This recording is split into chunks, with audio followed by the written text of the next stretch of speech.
como a gente vai fazer a progressão da dificuldade das tarefas.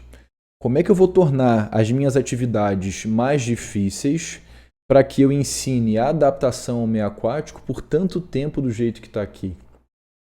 O que eu propus, o que eu tenho apresentado para as pessoas, para os professores, a gente pensar o seguinte: vamos primeiro para o lado esquerdo aí da imagem. A gente tem atividades que são muito simples, como eu disse para vocês, tem atividades que podem ser muito difíceis. Então eu criei essa proposta. O que é uma atividade simples? Uma atividade simples é quando a gente ensina um conteúdo de adaptação, aqueles conteúdos que eu falei para vocês: descoberta do meio aquático, respiração, flutuação, sustentação, deslize, salto, giro e propulsão.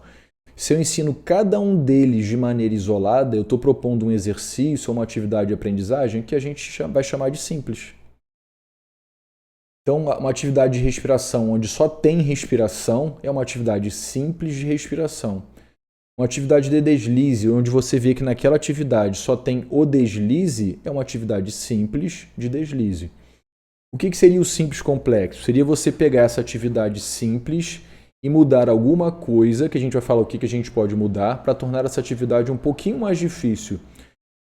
Você deixou então de ter uma atividade simples para ter uma atividade simples complexa. Mas no simples complexo, você ainda só tem o ensino de um conteúdo. Então, no simples era a respiração. Fazer uma atividade de respiração. Simples complexo continua sendo uma atividade só de respiração, mas ela é mais difícil do que a anterior. Então, o que eu quero que vocês entendam? Que existem atividades de respiração de diferentes grandezas de dificuldade.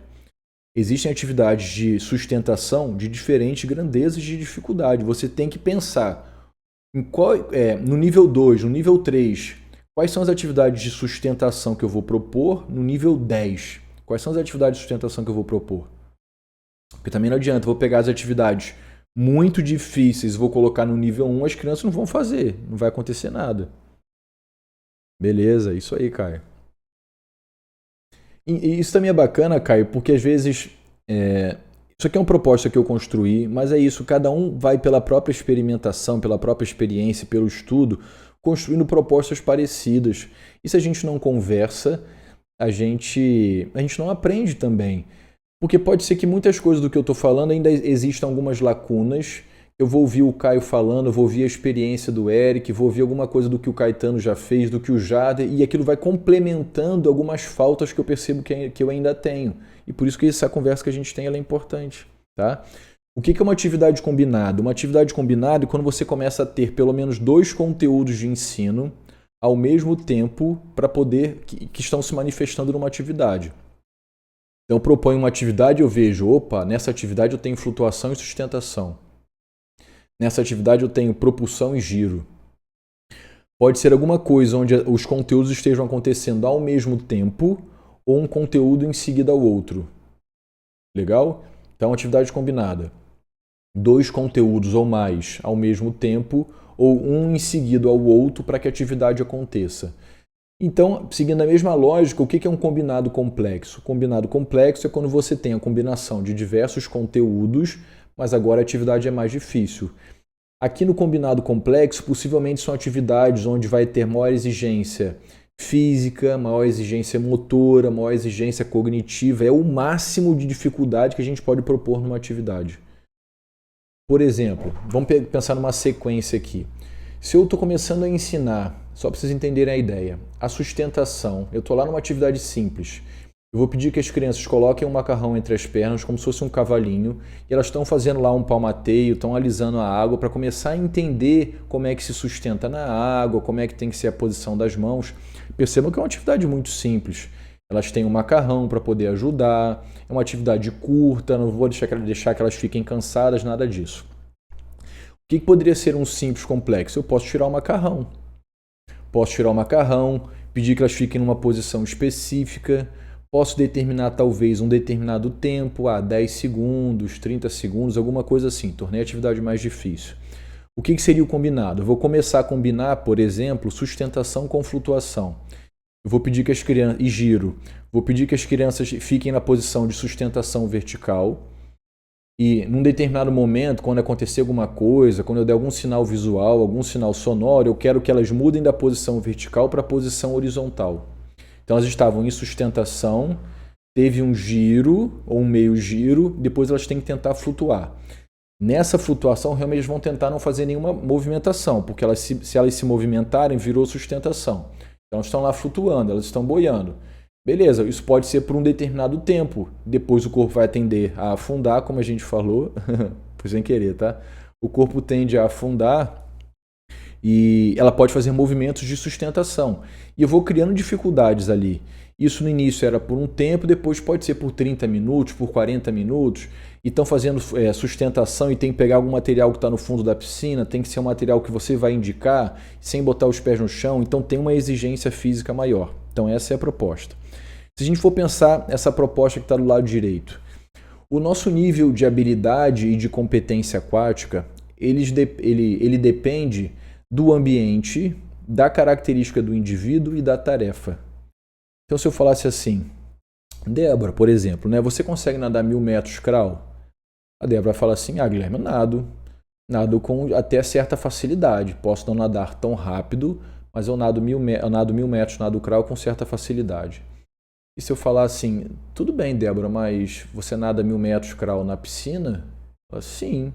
E se fosse no mar? E se fosse num mar agitado, com muita onda, seria a mesma facilidade? Ah, Guilherme, no mar eu já nem sei se eu consigo. Então você mudou uma característica dessa combinação entre ambiente, indivíduo e tarefa e você acabou mudando o nível de exigência, de autonomia ou de competência aquática. O exemplo que eu dei anteriormente de sustentação. Uma coisa é você fazer a sustentação por 30 segundos, por 1 minuto numa piscina, sem nenhum tipo de agente estressor. Como é que eu poderia modificar uma característica do ambiente na piscina? Eu vou pedir que os colegas peguem as pranchas e comecem a fazer marola, comecem a fazer movimentação na piscina. Você mudou uma característica do ambiente.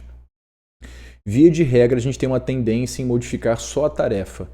Toda vez que a gente quer modificar o exercício, a gente modifica só a tarefa em si e a gente esquece que a gente pode modificar uma característica do ambiente, a gente pode mudar uma característica do indivíduo. Então a tarefa é o mais fácil para a gente. Era nadar 100 metros, agora é nadar 200 metros. Era fazer por 30 segundos, agora é fazer por 60 segundos. Eram fazer 10 respirações, agora estão fazendo 20 respirações. Tudo isso está mudando a característica da tarefa. Mudar o ambiente, se a piscina é rasa ou funda. Se a gente está fazendo isso na praia, no mar, na praia ou no mar, né? Na lagoa, na piscina, num açude, se tem correnteza, se não tem correnteza. Pô, Guilherme, eu vou colocar meus alunos no mar numa situação de chuva com correnteza. Não, você pode simular isso tudo na piscina. Faz uma correnteza se movimentando numa determinada parte da piscina, você pode fazer turbulência com a prancha, as pessoas têm que passar ali tentando respirar, você consegue mudar a condição do ambiente. Como é que a gente muda uma característica do indivíduo? Eu vou limitar, de alguma maneira, por exemplo, a utilização de uma parte do corpo. Então, como é que eu mudo a característica do indivíduo? Eu não quero mais que vocês utilizem as 2 pernas para poder fazer essa atividade, tem que ser só uma perna. Só quero que vocês utilizem um dos braços, quero que vocês utilizem um braço, quero que vocês utilizem o corpo como um todo, mas não pode rodar braço nem bater perna. Tá bom? Você está mudando uma característica do indivíduo, você está fazendo isso individualmente, agora eu quero que vocês façam em duplas, quero que vocês façam em trios, estou mudando uma característica do indivíduo.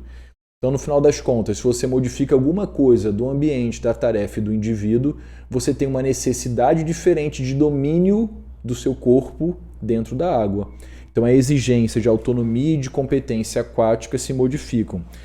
Se a gente entende, então, essa brincadeira aqui, se a gente entende essa ideia e a gente leva em consideração tudo aquilo que a gente falou sobre os conteúdos de ensino, de colocar o copo cheio de conteúdos, a gente vai conseguir voltar aqui e ensinar adaptação ao meio aquático por muito tempo. Porque tem muita coisa para a gente poder ensinar. Tem muita coisa para os nossos alunos poderem aprender. E percebam, os alunos vão aprender os nados, eles não vão deixar de aprender os nados, mas eles vão aprender muito mais do que isso. E pensando até numa proposta de treinamento a longo prazo, que é um dos tópicos que está mais para frente, se o seu aluno não for para a natação, se ele quiser ir para o polo, ele tem condições de ir, porque ele sabe ficar dentro da água. Se ele não quiser nem natação nem polo, for para os saltos, for para o nado, for ser surfista, ele vai ter condições de fazer isso bem feito, porque ele experimentou essas situações na sua aula de natação. Ele só não sabia que isso era útil para o surf. Ele não sabia que isso poderia ser útil para a natação. Mas você sabia, porque você é o professor e você planejou isso para ele.